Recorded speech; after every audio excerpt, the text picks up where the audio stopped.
High everyone, नमस्ते हजुरहरू सबैजनालाई फेरि पनि स्वागत छ।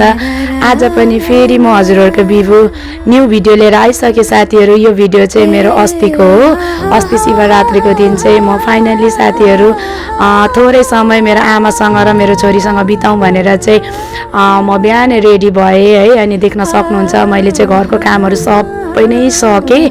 अनि यसरी घरको कामहरू सकेर फाइनल्ली बाहिर निस्किनु पर्दा चाहिँ कोलाई आनन्द आउँछ, मलाई चाहिँ एकदमै आनन्द आउँछ। कमेन्ट गर्नु होला है साथीहरू। अनि मैले अगाडिको भिडियोमा भनेको थिएँ हजुरहरूलाई मेरो घरबाट चाहिँ सफारी पक्रेर अनि गाउँको बस पक्रेर चाहिँ जानुपर्ने हुन्छ मेरो माइत घर। अनि आज चाहिँ शिवरात्रि हामीले चाहिँ यसरी मनायौँ, मेरो भाइ है। अनि त्यहाँदेखि यता हुनुहुन्छ मेरो आमा, अनि हामी आमा छोरी पनि यता छौँ। हाम्रो शिवरात्रि चाहिँ यस्तो भयो। हजुरहरूको शिवरात्रि कस्तो भयो साथीहरू? मनमा जति दुःख भए पनि पीडा भए पनि आफूले आफूलाई रमाउन चाहिँ छोड्नु हुँदैन रहेछ है।